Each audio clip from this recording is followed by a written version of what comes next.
Olá, seja muito bem-vindo ao painel Univale. No dia 31 de maio vai ser comemorado em todo o mundo o Dia Mundial Sem Tabaco. O cigarro é uma das causas do câncer. Segundo o INCA, a expectativa no Brasil em 2017 é de 600 mil novos casos de câncer. O Centro de Novos Tratamentos Itajaí busca aí protocolos clínicos para combater os vários tipos dessa doença. É sobre isso que eu vou conversar aqui no estúdio com o Dr. Juliano Borges, do Centro aí de Novos Tratamentos. Obrigado, doutor, pela sua presença aqui. O câncer realmente é a doença do século, doutor? Isso, e é muito importante ressaltar a respeito das campanhas antitabagismo, porque o cigarro é o principal causador do câncer. Se fosse ter uma ação pública para diminuir as taxas de câncer, que poderia diminuir em torno de 30%, seria banir o cigarro da comunidade. Uhum. E como que o Centro de Novos Tratamentos trabalha nessa questão das pesquisas, desses avanços na pesquisa no tratamento de câncer, no combate à doença?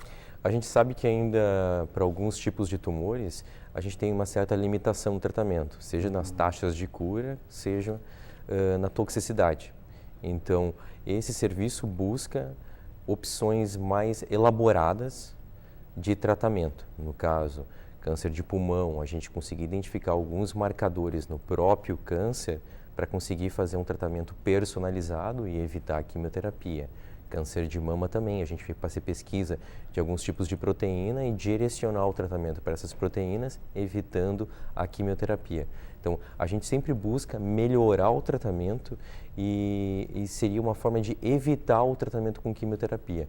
E são ações mundiais que a gente participa, porque infelizmente, o câncer, é um grande problema de saúde mundial, não faz parte só do Brasil, mas também de todo o restante do mundo, como uma das principais causas de morte e de sofrimento para as pessoas. E como é que estão esses avanços nessa questão de se buscar uma melhor qualidade de vida no tratamento, que é isso que também se propõe, o Centro de Novos Tratamentos? Isso, quando a gente faz análise dos dados de pesquisa no mundo, a pesquisa para o câncer é a mais desenvolvida atualmente, a segunda é a cardiologia. Então a gente está tendo grandes evoluções, só que ainda a população ainda está muito direcionada quando uma pessoa tem um câncer a fazer quimioterapia. Ela deve buscar alternativas científicas, que a gente tem forma de conseguir fazer elaboração de dados e conseguir provar que essa nova intervenção é melhor que o tratamento padrão. É bom o que o senhor ressaltou aí, alternativas científicas, a gente não desprezando aí as outras alternativas, mas é sempre bom buscar na ciência essa resposta, Isso, e até um dado interessante, porque até um tempo atrás foi discutido sobre a fosfetanolamina e infelizmente o estudo deu negativo, mas a gente tem que sempre buscar alternativas e a gente tem que fazer sempre a confirmação disso, e é justamente nesse ponto que a gente entra, a gente faz uma ação mundial, junto com outros países, outras cidades, para conseguir provar um novo tratamento que é superior ao tratamento padrão. Onde estão os maiores avanços?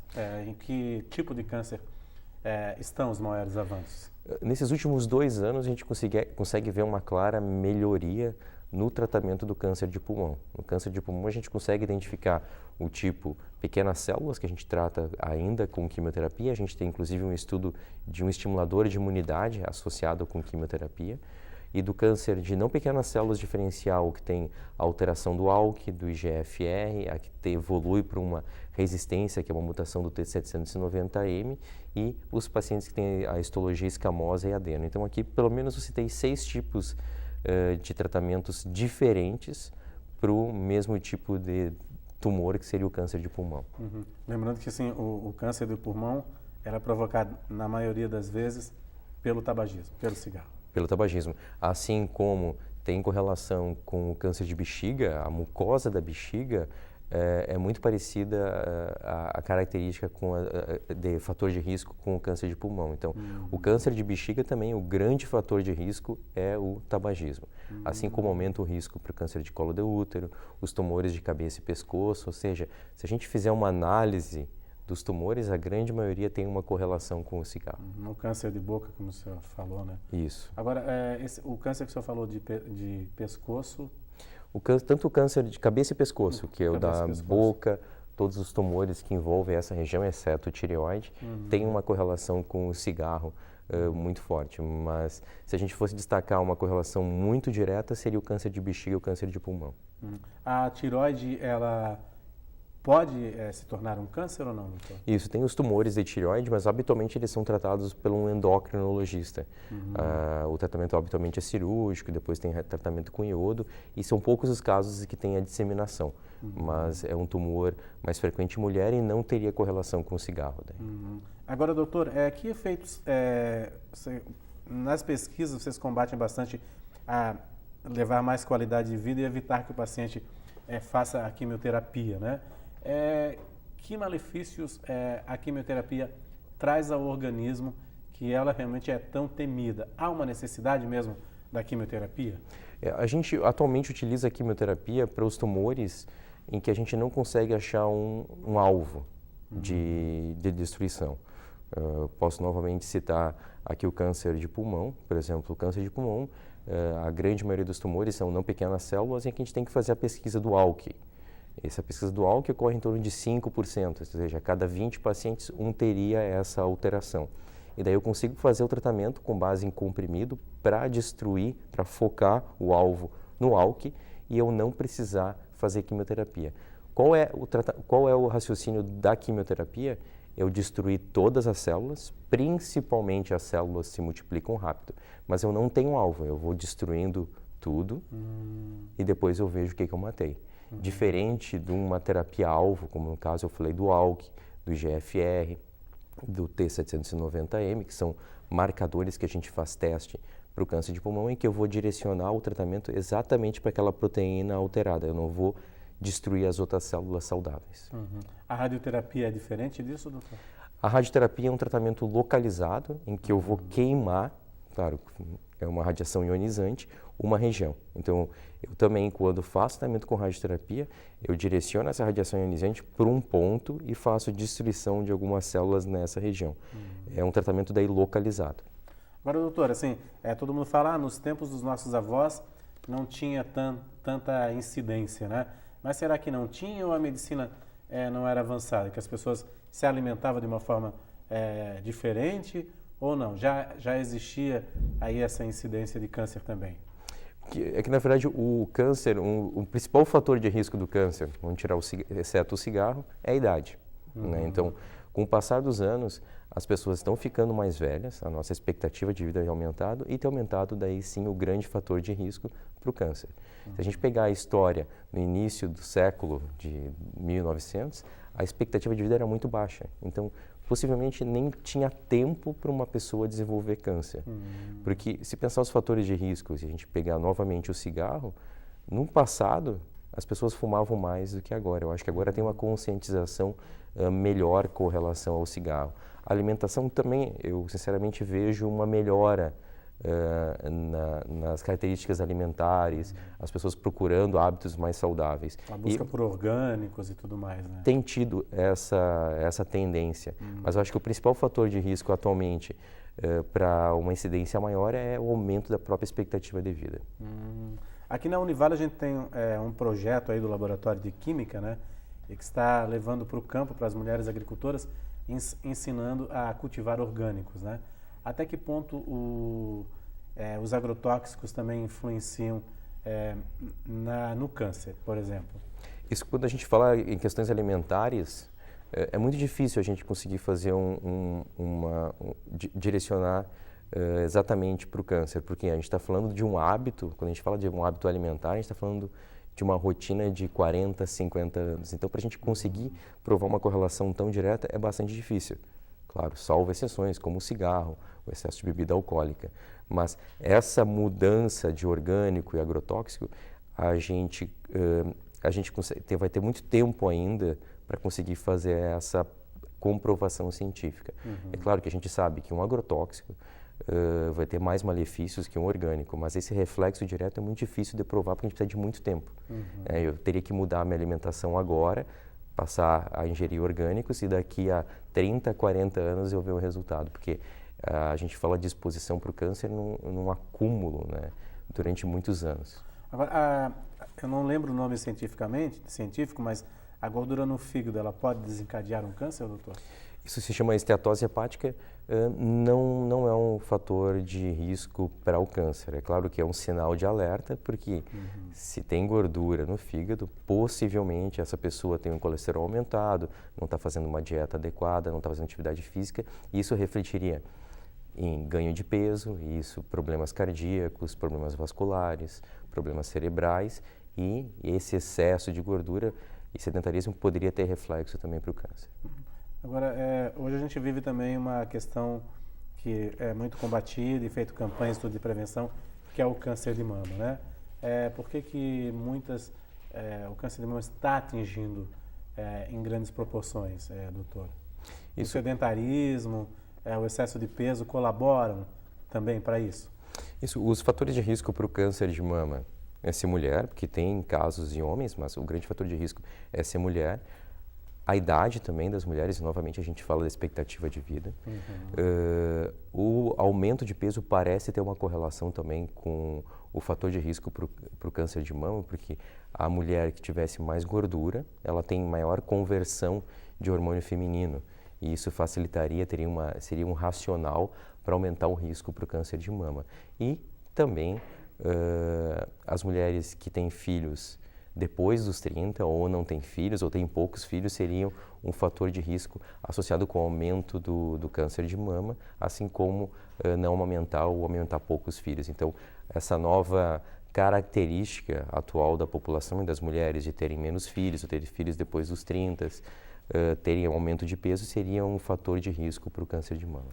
Hoje, só um alerta para os pais que estão em casa, quando o Ministério da Saúde liberou, né, as vacinas lá para o HPV para meninas de 12, 13 anos, muitos pais ficaram receosos e houve toda uma polêmica.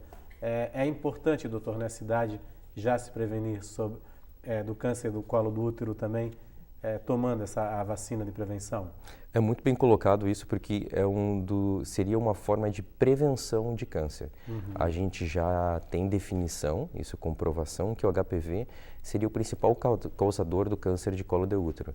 Só que como ele é um vírus, eu tenho que estar imunizado antes de receber esse vírus. Então, por isso que é tão importante fazer a vacinação do HPV em meninas muito jovens, porque elas não podem ter tido exposição ainda ao HPV. Então, por isso essa idade de 13 anos. E é importante também ressaltar que o HPV é o causador do câncer de colo de útero, mas também é o causador do câncer de pênis, o de vulva, o de canal anal e do bordo de língua. Então, cientificamente, a gente já estaria também evitando, se tivesse contaminação pela mucosa dessas áreas, também a prevenção do câncer nessas regiões. Tá certo, a gente vai fazer um rápido intervalo, daqui a pouco a gente vai conversar mais um pouco com o doutor Juliano e saber como o Centro de Novos Tratamentos aí trabalha aí na prevenção, aí testando aí os protocolos clínicos para combater os vários tipos de câncer. A gente volta em instante.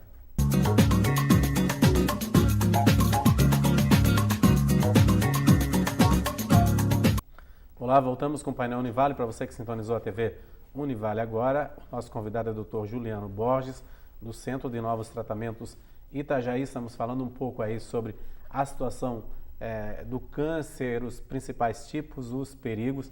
E agora vamos falar também um pouquinho sobre como o Centro de Novos Tratamentos Itajaí aí experimenta os protocolos clínicos em pacientes que procuram o centro.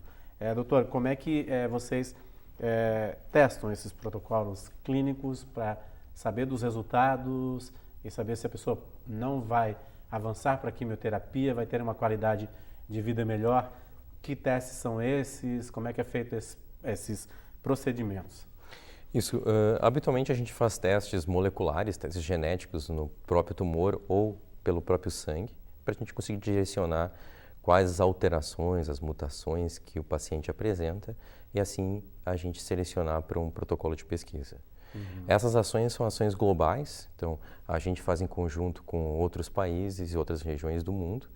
A gente faz uma coleta aqui mesmo em Itajaí, a gente envia esse material para fora do país, porque, infelizmente, a gente tem uma certa limitação ainda em algumas tecnologias, então a gente consegue validar esses testes fora do país e sai os resultados. Saindo o resultado, a gente segue um protocolo mundial em que o paciente aqui de Itajaí, aqui de São Paulo, Rio de Janeiro, Estados Unidos, Europa, vão seguir a mesma rotina, vão receber o mesmo tratamento, vão ter a mesma frequência habitualmente das tomografias para analisar o tumor e o acompanhamento de segurança. Então, quando a gente faz um protocolo, a gente está falando de tratamento para câncer, é um estudo habitualmente mundial. Todo mundo padroniza a mesma sequência de tratamento.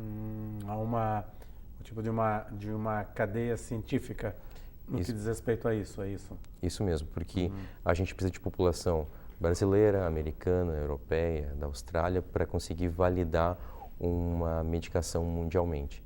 Então, é importante todo mundo seguir o mesmo padrão para não ter variações conforme a região. E que tipo de câncer hoje vocês estão trabalhando, estão pesquisando aí dentro desses protocolos clínicos? A gente tem ainda, até o final desse mês, a gente tem um estudo com imunoterapia para câncer de bexiga, que não dá para operar. A gente tem mais 2 estudos em que a gente faz um teste de uma alteração no próprio tumor para pesquisar o tratamento com base em comprimido, não em quimioterapia, para câncer de pulmão. A gente tem um outro estudo para pacientes com câncer de próstata, que já realizaram tratamento cirúrgico ou radioterápico e que o PSA volta a subir, que também é um comprimido, não é quimioterapia.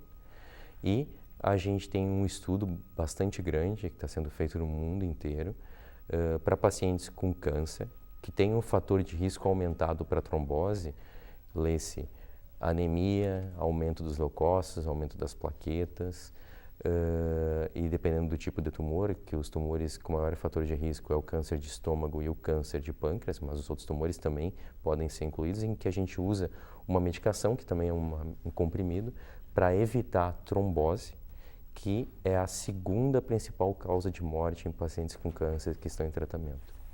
Então, isso é uma ação global, não só visando o tratamento do câncer, mas também a gente direcionando para a segunda principal complicação e segunda principal causa de morte em pacientes com câncer. Também a gente está conseguindo melhorar as comorbidades, as complicações relacionadas à própria doença, ao tratamento, e também diminuir as taxas de óbito por complicação. A trombose é um rompimento de alguma veia, doutor, é isso? A trombose é uma obstrução de um vaso sanguíneo. Então, o câncer, por si só, ele tem um efeito trombogênico, que a gente fala. Ele é um facilitador de formar coágulos de sangue e obstruir. Habitualmente, essas obstruções ocorrem nas pernas. Então, ocorre um inchaço de uma perna, mas pode dar no braço, pode dar em outras áreas. Mas a característica principal, o mais comum, é inchar uma perna para paciente que tem câncer. E daí seria o grande fator de risco, porque o paciente com câncer tem esse risco aumentado e esse coágulo que obstruiu a perna pode se deslocar para o coração e para o pulmão e ter uma parada cardíaca, uma parada respiratória para o coágulo obstruindo os vasos sanguíneos. É que no interior aí as pessoas antigas chamavam de zíper, onde a perna fica avermelhada, é isso? E muitas vezes parece que é um problema cutâneo mesmo, dermatológico, mas não é isso. Isso que seria mais o inchaço da perna. A zípera seria mais a infecção, que a gente chama, que é a infecção da pele. E a trombose seria mais o inchaço. E esse projeto, esse nosso protocolo, faz tratamento de prevenção, já que a gente sabe que é muito comum um paciente com câncer vai ter um risco aumentado para trombose, a gente vai fazer prevenção tomando um comprimido diariamente desde o início do tratamento de um novo ciclo de tratamento de quimioterapia. Eu li aqui também que vocês lá fazem atendimento para pessoas com lúpus, né? O lúpus, ele é um tipo de câncer também, doutor? A gente também, a nossa área de atuação, eu sou oncologista e trabalho na parte de oncologia, mas a gente tem mais 2 médicos que trabalham, o doutor Felipe, que trabalha na parte de reumato e está com um estudo para lúpus, e o doutor Everson, que vai abrir um estudo para doença de Crohn. Então, a gente também está ampliando, porque pela própria incidência aumentada também de outras doenças, como o lúpus, e doença de Crohn, que são doenças inflamatórias intestinais. O lúpus e o Crohn não tem correlação com o câncer, mas são doenças que diminuem bastante a qualidade de vida e que tem um fator de risco também relacionado a tempo de vida do paciente e que a gente precisa procurar alternativas, medicamentos mais elaborados para esses tipos de doenças, tanto as doenças reumatológicas, que envolve lúpus, mas também a gente está procurando estudos para artrite e as doenças inflamatórias, no caso de Crohn, retocolite. Agora, doutor, como que as pessoas podem ter acesso a esses tratamentos aqui em Itajaí? Isso, quando a gente fala sobre pesquisa clínica, é a forma mais democrática de entrar por um tratamento, né? O paciente tendo dinheiro, não tendo dinheiro, tendo convênio, não todo mundo pode participar, não tem custo nenhum para o paciente, porque é um projeto mundial. Então, basta entrar em contato em qualquer região do país. Se a gente não tiver aqui, a gente consegue direcionar para outros serviços. Então, entrar em contato aqui em Itajaí pelo prefixo 47, o telefone é 3348-5093, ou mandar um e-mail para cassiano@oncologiasc.com.br, que a gente vai ter o maior prazer de pesquisar. A gente tem um banco de dados e conseguir direcionar. Como eu falei, se a gente não tem o protocolo aqui, a gente conseguir direcionar para uma região mais próxima aqui do país. Que regiões do país trabalham com esses tipos de pesquisa também, além de Itajaí? Isso, os dois... A pessoa que está lá no norte do país, né? Ela se interessou e entrou em contato. Como é que vocês fazem esse intercâmbio entre... A gente sempre tenta direcionar para a região mais próxima da sua cidade. Centro-Oeste, Norte, praticamente não tem serviços de pesquisa aqui no país. No Nordeste tem em Salvador, tem em Recife, tem em Fortaleza. São Paulo é muito forte, né? São Paulo, capital e as cidades próximas. Rio de Janeiro também. Espírito Santo e Vitória tem pouco. E aqui no Sul, Porto Alegre é a cidade onde tem mais estudos clínicos. Depois Ijuí, que é uma cidade pequena, até menor que Itajaí. Aqui Itajaí, Florianópolis, Joinville e Curitiba. E como é que é o resultado, doutoras, práticos, assim? Como é que vocês observam essas pessoas que procuram experimentar os protocolos clínicos gratuitamente nesses locais aqui no Centro de Novos Tratamentos?